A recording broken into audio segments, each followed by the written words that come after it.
Hey guys. So my kids are being really good and I don't want to cook dinner, so I'm going to do a quick scope on because that's what I want to do. So we're going to do it today. Just going to be real quick because I probably need to cook dinner. So yeah, it'll be real quick. Hey, Amy. hello. I know, and I just did a scope on the comp plan. So, but I felt we need a little motivation, a little inspiration. I know I am a rebel. Hello from Russia.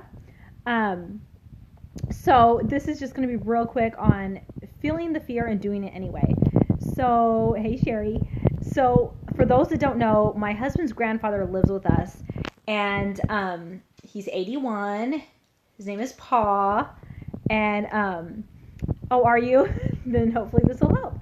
And we were just talking today about jobs that he had at church, and a job that he had at church was teaching the men and leading the Sunday school discussion. He's like, it was the worst thing. I hated it.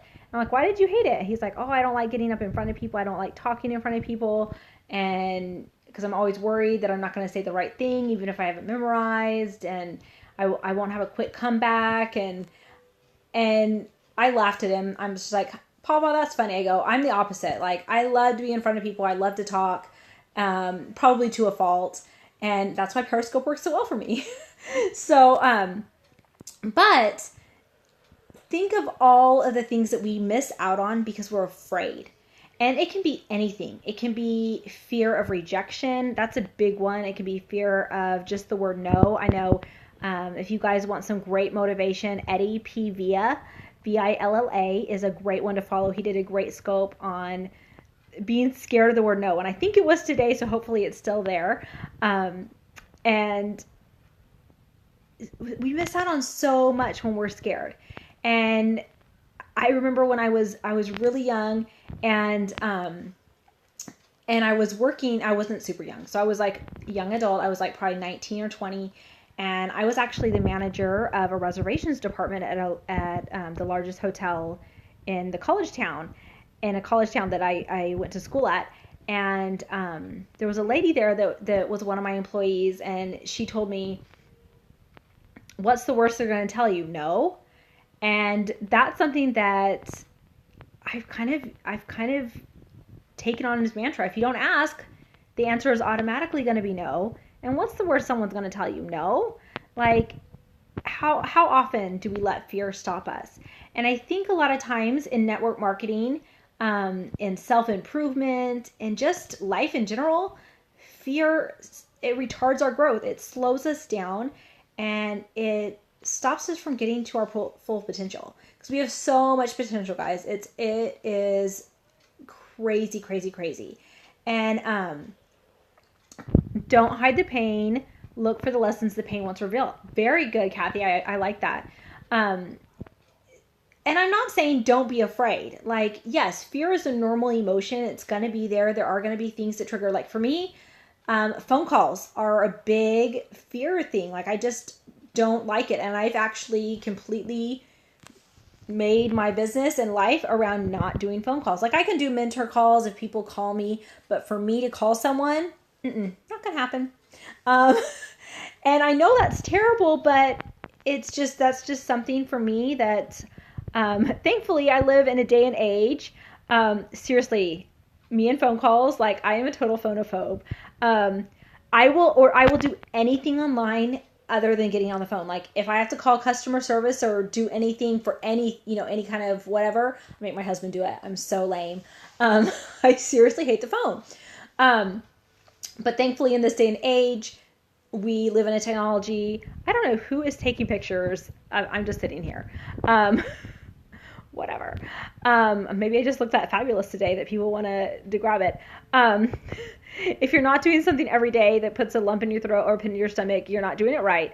I agree to that to a certain extent. I think that there is a time to push our limits a little bit. And I'm not talking to the extent that you're like going in a full-blown anxiety attack. I think definitely stepping out of your comfort zone is a good thing. I totally encourage that. But if it's becoming costing you so much that it's a bad experience, then don't do it. I know my very first stab at network marketing was when my oldest, she's now 15, when she was like a year old, and I tried to do Discovery Toys. And oh my gosh, that was before email and texting and all that stuff. And my sponsor would call me and she's like, okay, Nicole, you need to call these people and see if they'll host a party for you. And it like I would be in complete turmoil all day. And I am not an anxious person, but I would be in complete turmoil all day. And my husband would come home and I would be stressed out and snappy and just like ridiculous, all because I was so worked up over making that phone call. And I know this is probably a terrible lesson, but it's like, it wasn't worth it. It wasn't worth it. It wasn't worth it. And you kind of have to weigh that out. It's like, is it worth it? Is it worth it to push through this fear? And you had a fax of driving your orders in. That's hilarious. If it's not worth it to you, don't do it, guys. Like for me, the phone is not worth it. It is not worth it for me to stress about calling somebody. And I know that there's a lot of leaders that would totally disagree with me. But you got to do what works for you. And for me, if I'm going to get stressed out about making phone calls, like to the point where it's making me physically ill, not worth it. Especially when there's other methods of communication. Now, having a fear of imperfection, so making a mistake. I told Paul when he told me he was just scared of getting up in front of that group of men at church because he was scared he was going to make a mistake. I go, Paul, just accept the fact that you are going to make a mistake. You're not going to say everything perfect. You are. Sorry, somebody decided to call me. You just think it's annoying. Yeah, like I don't actually mind like if somebody calls me, I can totally talk on the phone, but actually initiating a phone call, especially if it's in a sales type scenario, like I don't like it. I just worry, like, I don't know. I know how annoyed I get when people call me and they haven't like made an appointment, which I know that's terrible. I'm like, text me first to make sure I'm free, please. And so I think that's more my hang up nowadays. But if you're scared of talking to people about oils, or you're scared of talking to anybody about anything or doing something just because you're going to make a mistake, accept the fact that you are going to make a mistake. That is part of growing. That's part of learning. Greg Gibson's not getting the idea that he doesn't need to call me.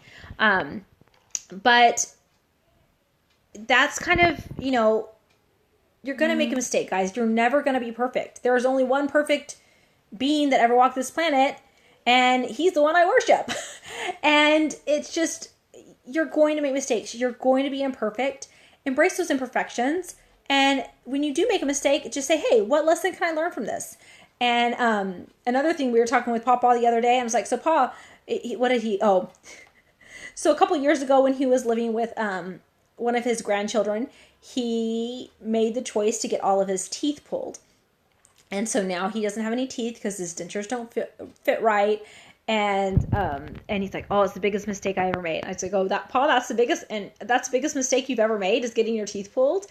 And we just kind of giggled about that for a little bit. But it's like, it made me think, it's like, hey, if we don't make mistakes, how are we ever going to learn? And you're never going to make mistakes if you're frozen with fear and not taking that step. Now, I'm not one of those that says, hey, take a huge giant step and do something completely out of character. Personally, for me, that doesn't work. I don't agree with that. Maybe if your personality that works for you, great. But for me, it doesn't. So I like to take baby steps. I like to take little steps in a direction that might be outside of my comfort zone. Because I know that I'll get there, and I don't need to get there in one giant step. I'm fine with taking 20 steps to get there, or 50 steps to get there. But do what works for you, but have movement, have progression. Do something in your life that is going to get you closer to where you want to be. Wherever that might be, if it's your business, if it's your personal development, if it's your marriage, if it's your education, whatever it is, take those steps. Just progress. And the progression does not have to be leaps and bounds. It can be baby steps, just as long as you're progressing. So think about the ways that you guys can progress in your life, that maybe places that you've been frozen in fear, that you're scared of failing, that you're scared, hey, maybe I'm not good enough, or maybe I'm not going to be able to do this. That's okay to have the fear. It's okay to to feel that fear. That's normal, that's human nature. But don't let it stop you from having some type of progression. So take some baby steps, or maybe your leaps and bounds. Take some leaps and bounds and progress in your life in all areas need progression. We can always be improving in all aspects of our lives, of our world. So hopefully you guys have a great night, and we'll talk to you soon. Bye-bye.